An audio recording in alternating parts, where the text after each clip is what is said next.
Maya stood before the house in Lakewood, her fingers trembling as they closed around the heavy brass key that had lain untouched since the day her husband died. The air was thick with silence, the kind that swallows even the sound of breath. The house stood apart from the world. 2 stories of pale stone and glass framed by pines that leaned as if eavesdropping on the secrets buried within. For years she had known of this place only through David's refusal to speak of it. He had never mentioned it willingly, only once in a whisper when the cancer had already hollowed him out. "Promise me, Maya," he had said, his voice as thin as the life left in him. "Whatever happens, never go to the house in Lakewood. Don't open that door." She had promised because that's what love does when it's dying. It obeys without understanding. She'd buried that promise with him, tucked it between the folds of his suit and her grief, but promises when left behind rot into questions, and questions when watered by loneliness bloom into obsession. Now here she was, months after his funeral, staring at the house that had haunted the edges of every dream since his death. The lawyer's office had smelled of polished wood and paper dust when Mr. Harrison slid the key across the desk toward her. He was an old man with gray eyes that had seen too many secrets pass through them. "Your husband left this for you," he said, voice careful as though the words themselves might shatter. "He said you should open the house only after he's gone. There's also a note." The envelope had been cream-colored, the edges soft from being handled too often. Inside, in David's familiar hand, were the words that made her skin turn cold. "The house is yours now. I release you from your promise. Go there once, Maya. You'll understand." That single sentence carried the weight of 1,000 unspoken things, and now, standing in front of that door with her daughter's small hand clutching hers, she wasn't sure she wanted to understand at all. Amara, barely 7, looked up with wide, uncertain eyes. "Is this Daddy's secret house?" she whispered, her voice barely louder than the wind. Maya forced a smile that cracked at the corners. "Yes, baby." It was. The key slid into the lock with a sound that echoed too loud in the quiet. When the door opened, the air that spilled out was stale and cold, carrying the faint scent of cedar and something older. Memory, maybe. Dust drifted like pale ghosts through the golden beams of sunlight. The living room unfolded before her, vast and solemn, lined with shelves that reached the ceiling, each filled with books whose spines glowed with the dull sheen of age. In the center stood a grand desk, a single white orchid resting atop a closed laptop. Everything about the room felt curated, deliberate, as though David had been expecting her to find it someday. Amara's fingers slipped from her hand, her small feet padding softly across the floor. "Mommy, there are pictures," she said, pointing toward the fireplace. Maya turned and froze. The mantel was lined with photographs, but not the ones she knew. Not their wedding photos or family portraits. These were older. David as a boy beside tall oak trees. David as a teenager, holding a small orchid plant. David as a young man, standing in front of this very house, his expression serious, almost haunted. She pressed a hand to her chest, feeling her heart thud painfully. Why had he hidden all this? Why build a home she never knew existed? Her gaze fell upon the laptop. The orchid beside it seemed almost too alive in the stillness, its white petals perfect and fragile. She brushed it aside and lifted the lid. The screen came alive with a faint hum, the cursor blinking against a dark background. A message appeared. "Password is our wedding date." Maya's breath caught. She hesitated, then typed the date that had bound them in life. The screen flickered, and then David's face appeared. Alive, speaking. Her knees nearly gave way. He looked pale, thinner than she remembered, but his eyes still held the warmth she knew too well. "If you're watching this, Maya," he began, voice steady but heavy, "then I'm gone. I know I've left you with questions, cruel ones. You've always asked why I never let you come to Lakewood. The truth, my love, is that this house was never meant for me, and for so long I feared it could destroy you." Maya's throat tightened. She could barely breathe. David continued, his eyes lowering. "This place carries the weight of the Sterling bloodline. My family's sins, their power, their secrets. You don't know my brothers like I do, Marcus, Elijah, Isaiah. I cut ties with them years ago, but they never stopped watching. I kept you and Amara far away because I knew one day they'd come for this land. For what's buried here." The room spun around her. David's words clawed at the air. "Maya," he said softly, "if you're here, it means they'll come. They'll try to take what's yours now. Don't let them. Protect Amara. Protect yourself." Then, almost as if he could see through the camera into her trembling heart, his voice broke. I thought I could outlive them. I thought I could spare you this. But you're stronger than I ever was. The truth is your weapon, and our daughter, she is your reason." The video ended. The room fell back into silence. The only sound, her shallow breathing and the faint hum of the machine. "Mama?" Amara's small voice broke the stillness. "Why does Daddy sound scared?" Maya gathered her daughter into her arms, pressing her face into her hair. "He wanted to keep us safe," she whispered. But as the words left her lips, the sound of tires crunching on gravel sliced through the quiet. Her head snapped toward the tall windows. A black SUV rolled into view, sleek and menacing. 3 men stepped out. Even from a distance, she recognized them. The same eyes, the same height, the same bloodline that had once belonged to her husband. The knock on the door was hard enough to rattle the frame. "Mrs. William?" a deep voice called. "It's Marcus, David's brother. We need to talk." Maya froze, her body rigid. Amara clung to her side. She looked at the laptop again, at the frozen image of David's face, and heard his last warning echo in her mind.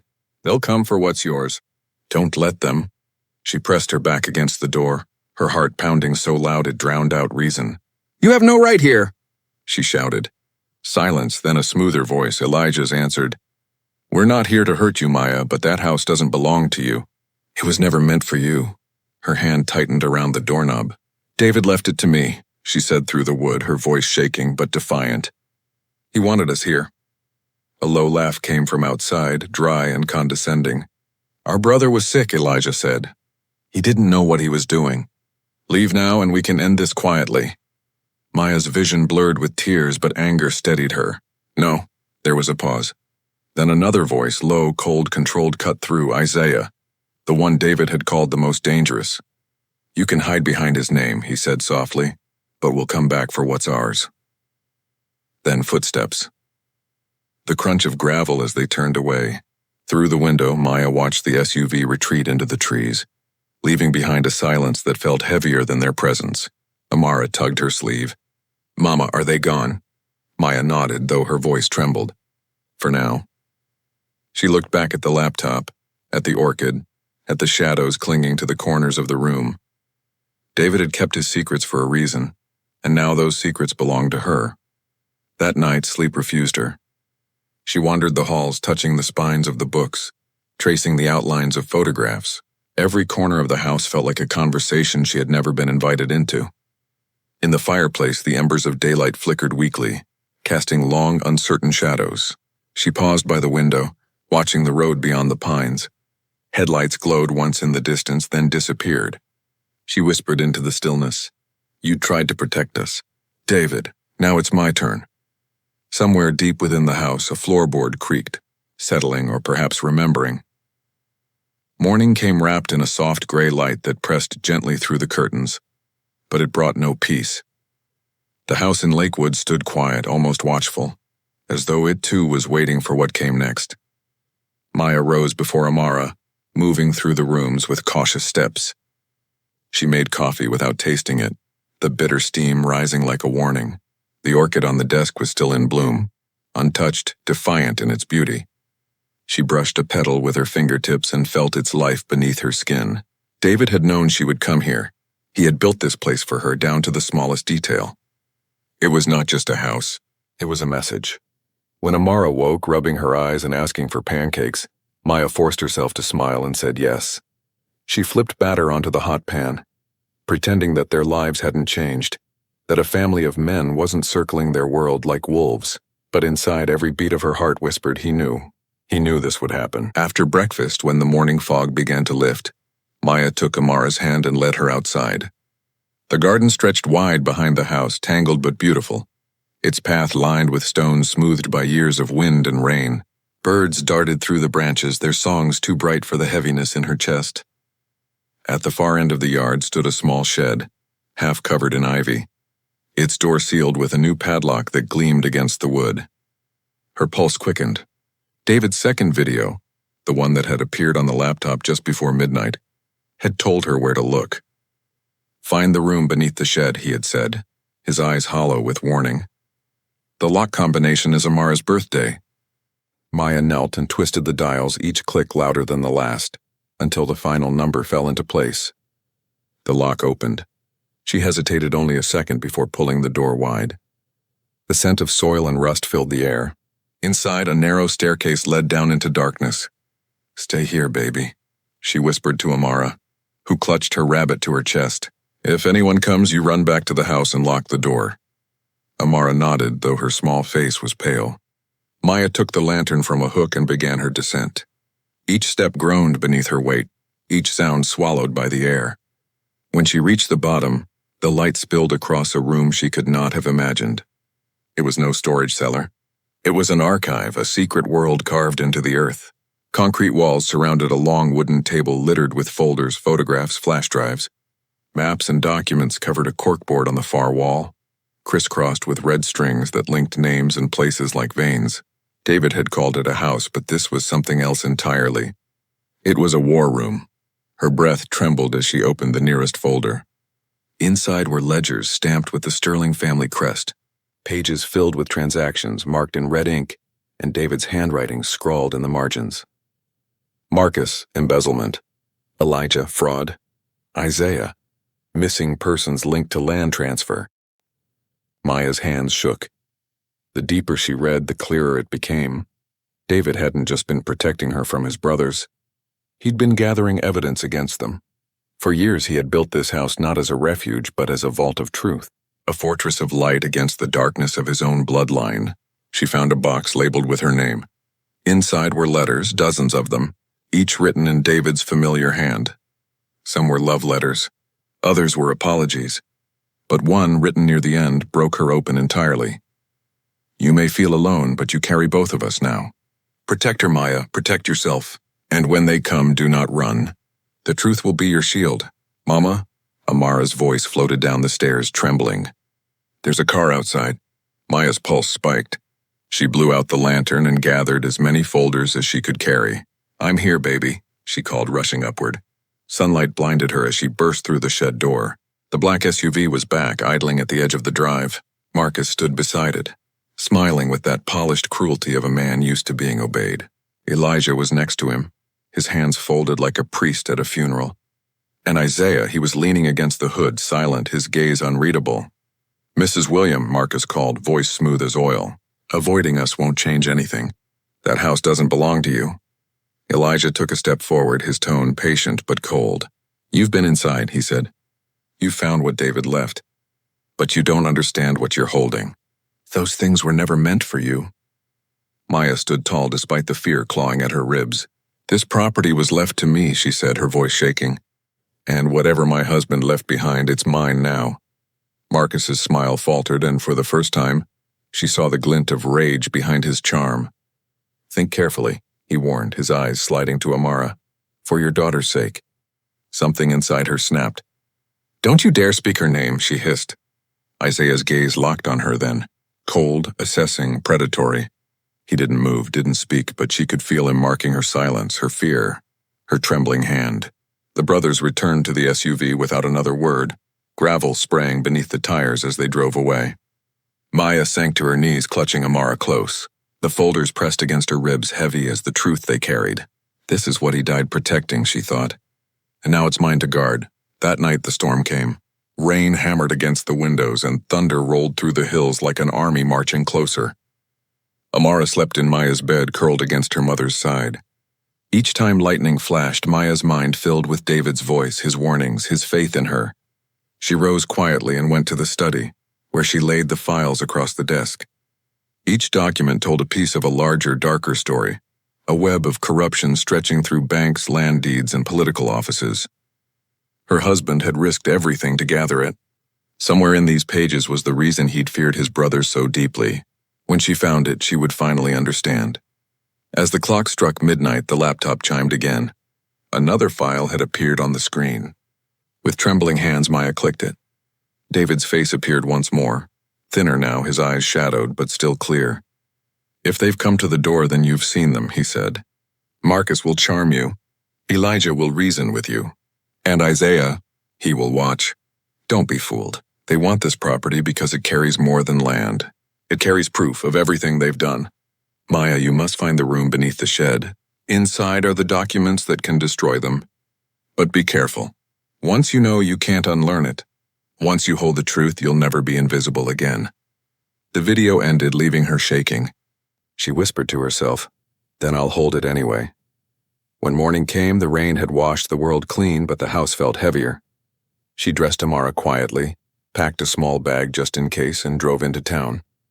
Mr. Harrison's office was a square of calm amid the storm inside her. He looked up from his papers, eyes widening at the sight of her. "Maya, what's wrong?" She spread the folders across his desk. "David left these. He said they'd come for the house. He said the truth was my weapon." Harrison flipped through the pages, his expression darkening with each turn. "Good God," he murmured. "This isn't a family dispute. These are crimes: embezzlement, fraud, blackmail. If half of this is true, your husband was sitting on dynamite." Maya gripped the edge of the desk. "Then we can stop them." He nodded slowly. "Maybe. But once they realize what you have, they'll come harder. They'll try to discredit you, intimidate you, maybe worse. These men have money and reach. You'll need to be ready." She straightened her back, her voice low but certain. "I'm not running."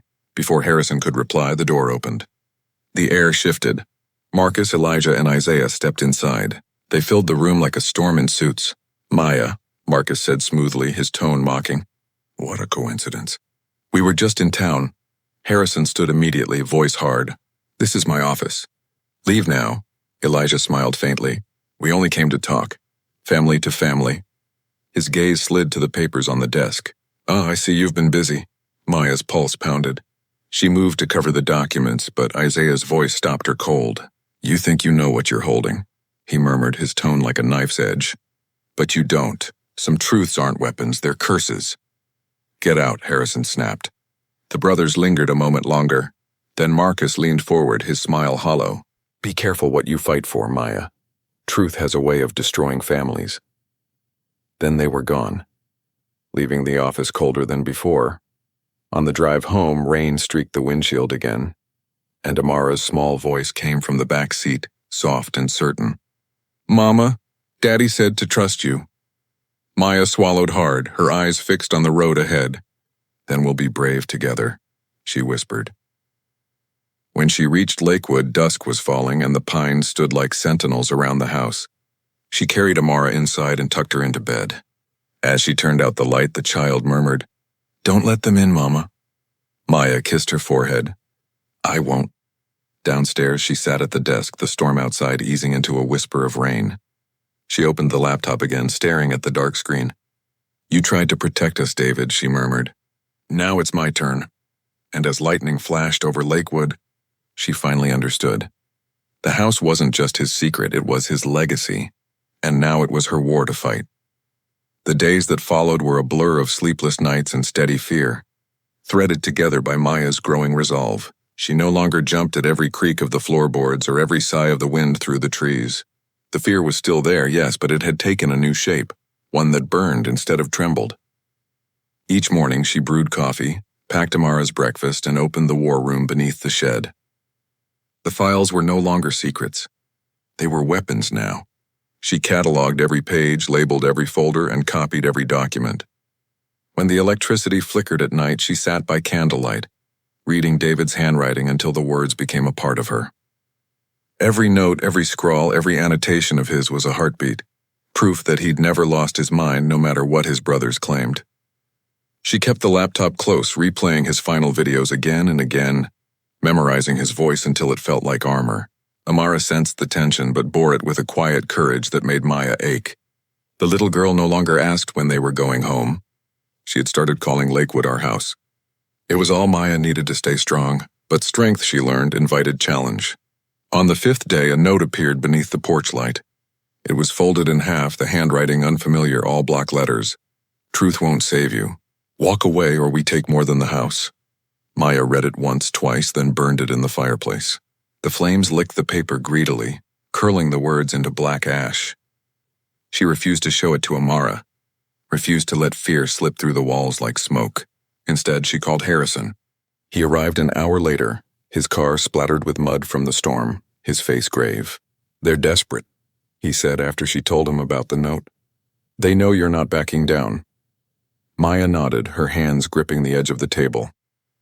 "They can threaten me all they want, but if they come for my daughter..." Her voice faltered, then hardened. They'll find out what it means to corner a mother. That night, long after Harrison had left, she stood at the upstairs window, watching rain bead against the glass. The black SUV was parked at the edge of the property again, its headlights off. She could see the faint glow of cigarettes through the mist, 3 points of light, steady and waiting. Her hands tightened around the curtain. "You're not getting in," she whispered. Not ever. But in her chest, her heart hammered with the certainty that they already had, through fear, through silence, through the legacy David had died trying to shield her from. 2 days later, the sheriff came to the house. Harrison had arranged it, a patrol car parked on the edge of the drive, a uniformed presence to remind the brothers of the law. It brought Maya no comfort. Law could be bent. Truth could be buried. Power like the Sterlings didn't crumble easily.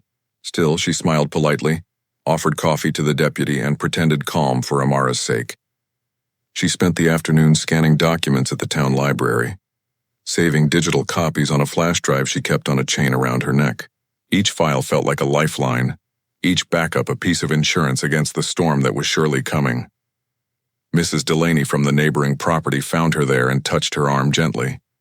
"People in town are talking," she said softly. "They know the Sterlings are circling you. But we know what kind of man David was. You're not alone in this." Maya had to look away to hide the tears that filled her eyes. "Thank you," she whispered. "I just want to keep my daughter safe." The older woman squeezed her hand. "Then keep doing what you're doing. The truth might hurt, but lies kill slower." When Maya and Amara returned to Lakewood that evening, the storm clouds were rolling in again. The SUV was gone this time, but she felt their eyes everywhere. Inside, she settled Amara with crayons and a storybook, then slipped into the study. The laptop chimed softly. A new file had appeared. She hesitated, breath held, then clicked it open. David's face filled the screen again. Weaker now, his voice a rasp, but his eyes still clear. "Maya," he said, "if they've threatened you, it means they're running out of control. They'll claim I was sick, that I was losing my mind. Don't let them rewrite me. Show them the proof. The ledgers, the recordings, everything beneath this house, it's all real. They built their empire on blood and deceit. Expose them and they'll crumble. But listen to me carefully. If they come for Amara, don't reason with them. Don't hide. Shine light on them. The dark is their home, but light burns them." The video ended abruptly. Maya pressed a hand to her lips, her tears hot. "I will, David," she whispered. "I swear it." The following night, she woke to a sound. A faint, deliberate scrape against the back door. Her blood ran cold. She crept downstairs, her bare feet silent on the wood. The clock on the wall ticked too loudly, each second a hammer in her chest. The scratching came again, closer now, followed by the whisper of movement. Through the window pane, a figure stood in the rain. Isaiah. His face was half lit by the reflection of lightning, his eyes locked on hers. He didn't knock, didn't speak, just stared. She stood frozen, gripping the doorknob until her knuckles whitened. Then slowly he raised a hand and dragged his fingers down the glass, a gesture that was almost tender, but it chilled her to the bone. Then he turned and vanished into the storm. By morning, she found fresh scratches carved into the door's wood. Her resolve hardened. She called Harrison. "No more waiting," she said. "We release everything." He hesitated. "Maya, once this goes public, there's no going back. They'll come after you harder." She lifted her chin. "Then let them." Together they compiled the evidence, financial records, video footage, forged contracts. Harrison sent copies to a trusted journalist in the district attorney's office. Within hours, the files were everywhere. News sites, local channels, forums. The Sterling name was no longer whispered with respect but with suspicion. By dusk, headlines blared. Sterling brothers under investigation, allegations of fraud and conspiracy. Maya watched the news from the study, her pulse racing. Amara sat beside her, coloring quietly, unaware that her mother had just declared war on her own family. When the phone rang, Maya almost didn't answer. It was Harrison. "It's done," he said simply. "They can't silence this anymore." But silence was never the Sterling's weapon. Fear was that night. The power went out. The house plunged into darkness, the only light coming from the faint moon spilling through the windows. Amara whimpered from upstairs. "Mama?"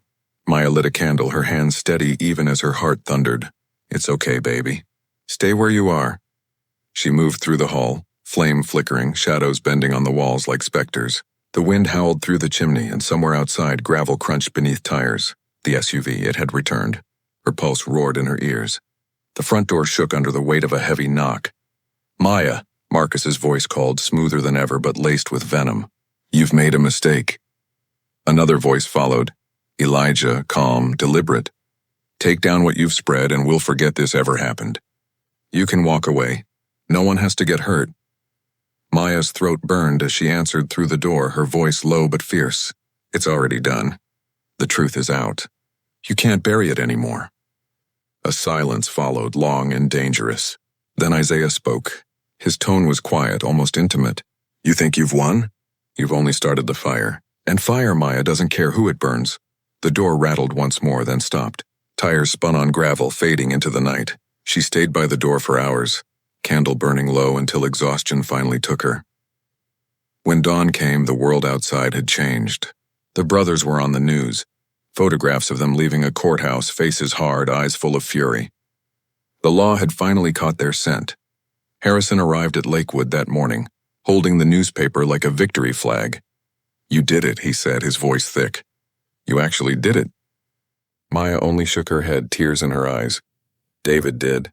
He left everything I needed. I just opened the door." That evening, she walked through the garden with Amara. The air smelled of rain and orchids.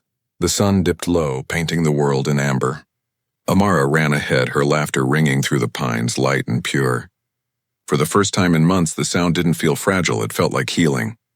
Maya stood by the shed, looking down at the hatch that led to the war room. She would seal it tomorrow, she decided. The truth had done its work. The secrets had seen light. David's ghost could finally rest. When she returned inside, she paused by the desk. The laptop screen flickered once more, unprompted. A new message appeared, no video this time, only text. "You did what I couldn't, thank you, my love. Protect her always." Her breath caught.